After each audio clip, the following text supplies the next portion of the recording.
PISDEV ONG, d'abord c'est une structure qui est née d'un programme de la coopération suisse, qui est un programme d'appui aux producteurs et productrices ruraux.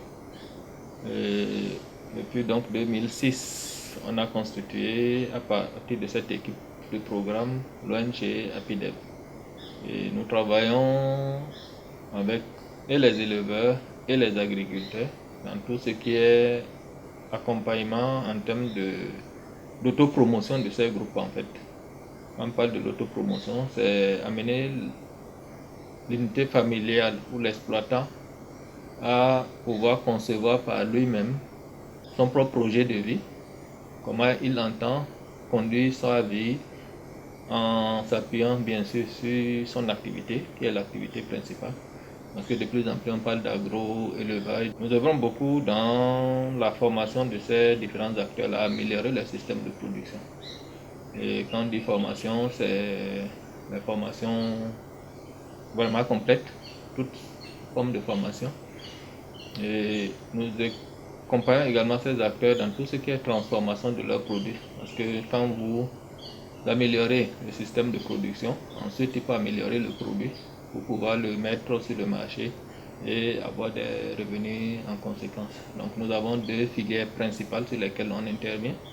C'est la filière bétail-viande bien sûr, et tout ce qui est sous-produit d'élevage, avec le lait, le fromage, et beaucoup de formations au groupement de femmes pour améliorer non seulement le process de fabrication du fromage et tenir compte surtout de l'aspect hygiène et la conservation, et également tout ce qui est filière karité, où on travaille avec beaucoup de groupements de femmes Borgo Adibori, Atakora Donga qui sont sur la filière karité.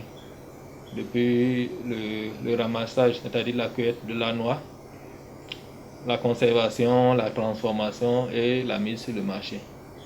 Et tout ce qui est maintenant au niveau pastoral en matière de concertation avec les acteurs par rapport à la délimitation des couloirs de transhumance, par rapport à tout ce qui est lié à la dynamisation des cadres de concertation.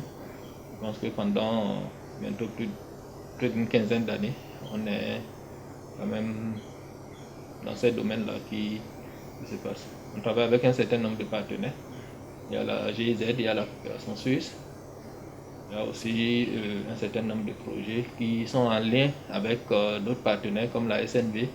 On a été en consortium sur des projets étatiques, puisqu'on a conduit avec la SNV et APIC ONG, par exemple tout ce qui est volet aménagement des couloirs de transhumance du projet PAFILAB, qui est un projet du ministère de l'Agriculture, de l'Élevage et de la Pêche.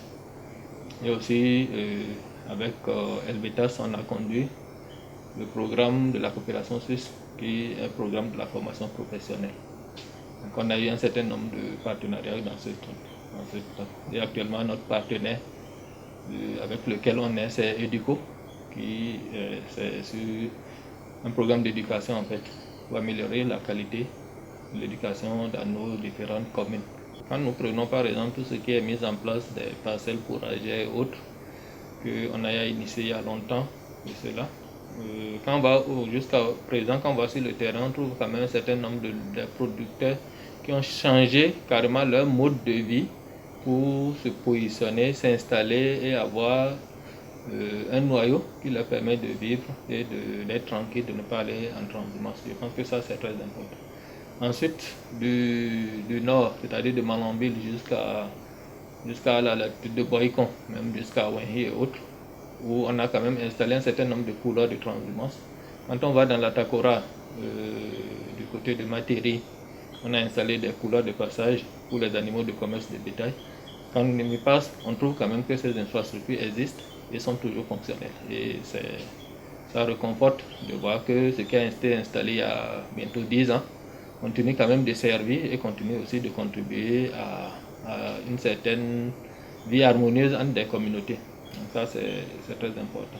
Et ce que nous faisons aujourd'hui par rapport à l'éducation, parce que c'est la formation qui est l'élément fondamental dans tout ce que nous faisons, que ce soit avec des ONG, que ce soit avec APES, c'est quand même des éléments qui sont très fondamentaux pour nous en termes de formation, qui est un élément de transformation des sociétés, des communautés.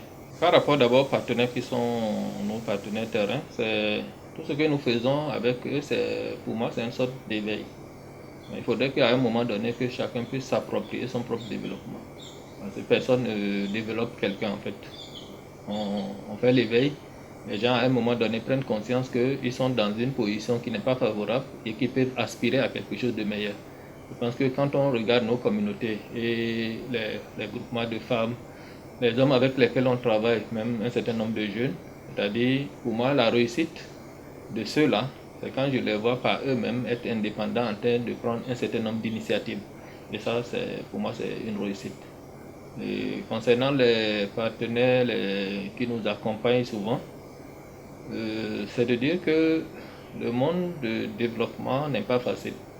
Il faudrait qu'ils croient aux structures locales qui existent. Parce que la tendance aujourd'hui, c'est que tout le financement est orienté vers des structures internationales. Parce que les gens veulent en fait avoir de bons rapports, les gens veulent avoir de très beaux documents, mais il faut travailler en interne. Les changements qui sont créés de l'intérieur souvent des communautés sont plus durables et plus acceptés par ces communautés que tout ce qui est parachuté d'ailleurs. C'est pour ça que tout en travaillant, tout en finançant le monde, disons, le monde du développement à travers les structures internationales, il faudrait vraiment que nos différents partenaires au développement puissent penser aux structures locales qui existent et qui puissent également les soutenir. Ça, c'est très important et qu'ils aient foi, qu'ils croient en ces structures qui existent là. On ne devient pas performant du jour au lendemain. Il faut un accompagnement. Il faut un accompagnement, il faut un soutien et il faut une confiance, que ce soit en tout cas toutes les structures qui interviennent au Bénin, que ce soit l'Union européenne, que ce soit la coopération suisse, les Allemands, la SNV, tous doivent croire aux structures locales qui existent.